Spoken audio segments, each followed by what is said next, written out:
I would like to request CMA Manoj Kumar Anandji, who is an elected member of the Council of the Institute of Cost Accountants of India. He is a former Principal Advisor, Ministry of Finance, Government of India. He has been the Chairman of NIRC of ICMAI. He has worked in various ministries, namely Department of Company Affairs, Tariff Commission, Ministry of Defence Finance, Department of Commerce, etc. Please welcome him with a big round of applause. आदरणीय अय्यर साहब, आदरणीय कुलाधिपति जी, brigadier Agarwal साहब, doctor Vipin Kumar ji बहुत बढ़िया शुद्ध हिंदी में बोलते हैं और बड़ा अच्छा हमें बताया इन्होंने। उपस्थित लेडीज़ एंड जेंटलमैन, बहुत इंटेलिजेंट स्पीकर्स यहाँ बैठे हुए हैं। मैं कुछ अपने जो over a period of time जो मेरे अपने एक्सपीरियंसेस हैं वो मैं आपसे शेयर करूंगा। ब्रिगेडियर साहब ने जैसे बताया कि he is such a learned teacher and he has been teaching at various places, and ऐसे ही डॉक्टर साहब ने बताया जो उन्होंने बाहर देखा जा कर के कंट्रियों में घूमते हुए, अगर आप कहीं भी पूछें तो उनसे अगर आप बात करें तो वो बताएंगे कि इंडियन कम्युनिटी जहाँ रह रही है बिल्कुल शोर शराबे से मुक्त है, कुछ नहीं है। कोई थोड़ा पुराने ज़माने में जाते हुए कोई ड्रिंक्स वगैरह नहीं, कोई लड़ाई झगड़ा नहीं, कोई शोर शराबा नहीं है। ज़्यादा बात हुई तो मंदिर चले गए, गुरुद्वारा चले गए, बस अपना ये इन लोगों का एंटरटेनमेंट है। And they are busy in working, that is our impression world over के बड़े सीधे लोग, सीधा काम करने वाले लोग हैं। विकसित भारत की तरफ जब हम लोग बात करते हैं तो मेरे से पहले जो दो लर्नड स्पीकर्स थे उन्होंने गवर्नमेंट के इनिशिएटिव्स के बारे में बात की कि गवर्नमेंट उस तरफ किस तरह से फंडामेंटल स्ट्रक्चरल चेंजेस करने की कोशिश कर रही है। जो हमारे समाज में बहुत समय से कुछ विकृतियां आ गई, उसको वो सस्टेनेबल वे में फंडामेंटल चेंज करने की कोशिश कर रहे हैं। नेशनल एजुकेशन पॉलिसी जो over a period of time एक निकल गई, आप लोगों को सुन के हैरानी होगी कि ये जो सस्टेनेबल वर्ड है या जो ये रीयूसेज है, ये हम लोग सदियों से करते चले आ रहे हैं अपने अपने घरों में, परिवारों में। एक कोई लिफाफा आया, हम उसको रीयूज़ करते हैं।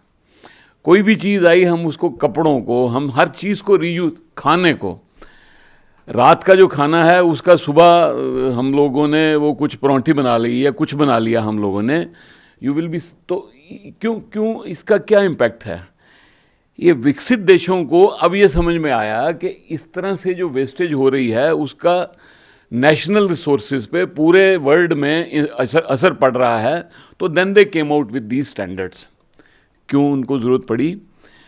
आप लोगों को बड़ी हैरानी होगी ये सुन के कि यूके में, यूके जो बड़ा छोटा सा कंट्री है, 9.5 मिलियन टन खाना बना हुआ, कच्चा, प्रोसेस्ड या अनप्रोसेस्ड वेस्ट करते हैं। They throw it away.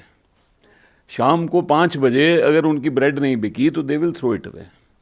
तो वो जो 9.5 मिलियन टन, यूके एक छोटे से कंट्री की बात कर रहा हूँ, अगर आप उसमें देखें, फैको करके एक इनकी है जो आपको वेस्टेज कम करने के बारे में बताती है।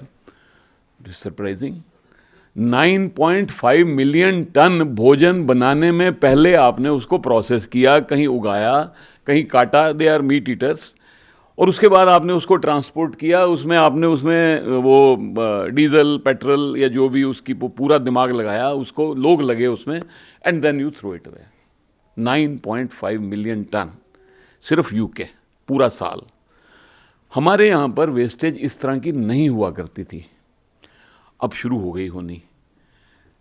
जब से घरों में खाने का चलन या रसोई का चलन जब से बंद हुआ, तब से ये जो हमारे लोग आए तो हमारी वेस्टेजेस भी बढ़ती चली गई।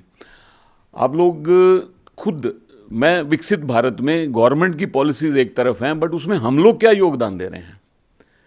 As an Indian, as a individual Indian, you see, I belong to the institute, I am a cost and management accountant.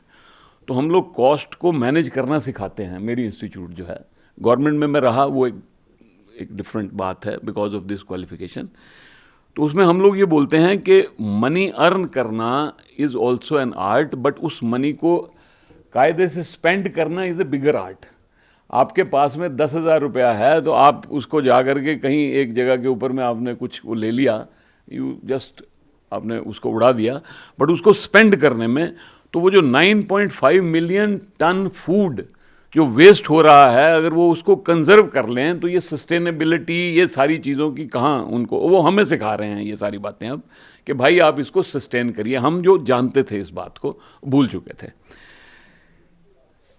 Doctor साहब ने बताया बाहर हम लोग जाते हैं, but please remember the Indians as tourist are ranked not very effectively in the world organisations. हम लोग शोर करते हैं, पोल्यूशन करते हैं, कई तरह की हरकतें करते हैं।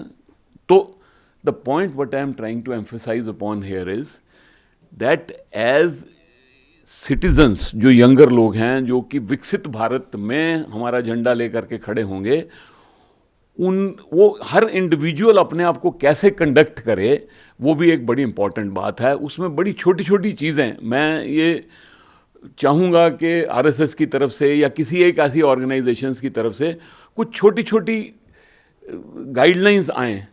एग्जाम्पल मैं आपको देता हूँ, अभी ये जो BRSR के स्टैंडर्ड्स हैं, जो सस्टेनेबिलिटी रिपोर्टिंग के स्टैंडर्ड्स हैं वर्ल्ड ने दिए, वो सस्टेनेबिलिटी रिपोर्टिंग का ये मतलब है कि कार्बन फुटप्रिंट जो है वो कितना कम हो रहा है। कार्बन फुटप्रिंट क्या है? जो मैं एनर्जी स्पेंड कर रहा हूँ किसी चीज़ को बनाने में, उसको मैं कैसे कम कर पाऊँ, कैसे कम कर पाऊँ। मैंने पानी की बोतल ली, आधा पिया, छोड़ दिया। रेलवेज में अगर आप देखें, जो शताब्दी जा रही हैं, 1-1 लीटर की, वो अब हम लोगों ने उनको लिख के बंद करवाया उस बात को। 1-1 लीटर की जो बोतल है, 1 लीटर की बोतल, वो हमने 2 घूंट पिए, प्लास्टिक वेस्ट हुआ, पानी वेस्ट हुआ, सारी चीज़ वेस्ट हुई। तो मेरा ऐसा मानना है कि आज के सम्मेलन में मेरे से भी बहुत ज़्यादा इंटेलिजेंट लोग यहाँ बैठे हैं, मैं ज़्यादा नहीं कुछ उसमें करूँगा। हम लोग कुछ थोड़ा सा अपने ऊपर ये चीज़ें आयद करें कि विकसित भारत के विकसित नागरिक कैसे दिखें, हम लोग कैसे कंडक्ट करें अपने आप को। एक वर्ल्ड का एनालिसिस आया था कि अगर आप किसी देश के बारे में जानना चाहते हैं, देश के लोगों के बारे में जानना चाहते हैं, तो जब कभी लाइट, रेड लाइट जब कभी उस पर बंद हो, तो वहाँ आप खड़े होकर देखेंगे वो लोग कैसे बिहेव करते हैं। आप अपना एग्जाम्पल लीजिए, हम लोग कैसे बिहेव करते हैं। कोई इधर से जा रहा है, कोई उधर से जा रहा है, हॉर्न, एब्यूजिंग, ये सारी चीज़ें। तो हम लोग, जैसे योगा दिवस की इन्होंने बात की, तो ये योगा दिवस हमें एक योग, हमारे अंदर एक पेशेंट, हम लोग क्यों जाने जाते थे? We are patient people, we are not very demanding people, we are patient people. हम लोग कोशिश करते हैं जिस समाज में जाएं उस समाज में कोई डिस्टर्बेंस ना क्रिएट करें, बट वहाँ कुछ वैल्यू एडिशन दें। बट वही वैल्यू एडिशन हमें यहाँ अपनी सोसाइटी में भी देना चाहिए। तो मैं आप लोगों से ये एक रिक्वेस्ट करूँगा कि पानी की वेस्टेज कम करें, खाने की वेस्टेज कम करें। आपको ये सुन के हैरानी होगी कि हम लोगों ने एक एनालिसिस किया था पीछे कि अगर हमारे भारत में, अब तो खैर कंज्यूमरिज्म का ज़माना आ गया, malls and all this type of things, अगर 2 से 3 महीने भी अगर लोग कोई कपड़े ना खरीदें या कोई और चीज़ ना करें तो उनको कोई आवश्यकता नहीं पड़ेगी। हमारे सबके घरों में इतना इतना स्टॉक्स पड़ा हुआ है। कोशिश करें कि जो पिछली चीज़ें जो आप देना चाहते हैं उनको दे दें कहीं पर। उससे जो हमारी सोसाइटी में एक इम्बैलेंस है, वो एक सोसाइटी का इम्बैलेंस भी ख़त्म होगा। और जो ये कार्बन उत्सर्जन की बात है, या जो कॉरपोरेट सोशल रिस्पॉन्सिबिलिटी, ये कॉरपोरेट सोशल रिस्पॉन्सिबिलिटी हम पर भी है एज इंडिविजुअल्स, हम भी उसमें अपना अपना एक योगदान दें।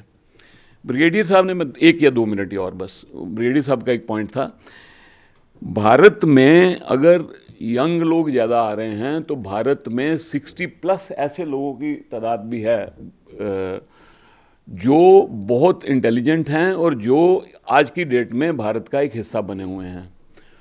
गवर्नमेंट जो स्कीमें चला रही है जिसमें कि वो उनको सुविधाएं दे रही है, तो मेजॉरिटी लोग आगे आते हैं कि हमें इन सुविधाओं की ज़रूरत नहीं है, हम लोग सक्षम हैं। 65-70 साल के लोग, उन चीज़ों को भी हमें बहुत सोसाइटी में एक मापदंड के रूप में बहुत ज़्यादा हमें पब्लिसाइज करना चाहिए कि हमारी सोसाइटी के इस कैटेगरी के ये लोग हैं जिनको गवर्नमेंट से कोई उम्मीद, कोई वो आवश्यकता नहीं है, या वो नहीं चाहते कि आप हमें इस चीज़ की दें। अगर आपको ध्यान हो, पीछे जो रेलवे में जो ये रहता था आपका 60+ के लिए, majority people will not claim it. That gives you a great confidence, that is the confidence in a society. तो मेरा आप सब लोगों से बहुत धन्यवाद मुझे बुलाने के लिए। डॉक्टर साहब, एज़ यूजुअल हर साल मैं आता हूँ और आप लोगों से मिलता हूँ। तो as a cost and management accountant मेरा आप सब लोगों से यही करबद्ध प्रार्थना है, अपने लेवल के ऊपर में अगर हम लोग इंडिविजुअली वेस्टेज कम करेंगे तो हम अपने विकसित भारत देश के लिए एक बहुत बड़ा छोटा एक हम उसमें एक योगदान देंगे। आप ये देखिए, बड़ी हैरानी की बात है कि हमारे प्रधानमंत्री जी ने फर्स्ट अपने कार्यकाल में किस चीज़ पे उन्होंने डिबेट किया? टॉयलेट्स होने चाहिए।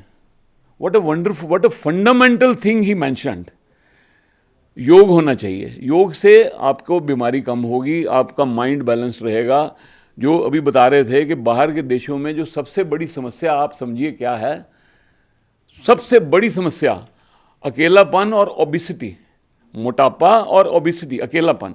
हमारे यहाँ पर ये समस्याएं नहीं हुआ करती थी, बट ये हो गई क्योंकि हम लोग भी उस होड़ में आए। तो मेरा ऐसा मानना है कि अगर हम लोग इन चीज़ों के ऊपर में ध्यान देंगे तो विकसित भारत में हम लोगों का बड़ा अच्छा योगदान रहेगा। अपना पानी आधा मत छोड़िए, पीजिए उसको, खाने को वेस्ट मत करिए, और इस तरह से और जो कपड़े आपके पास में पुराने हैं उनको दीजिए। एक छोटी सी बात है बट कोशिश करिएगा। बहुत धन्यवाद आपका।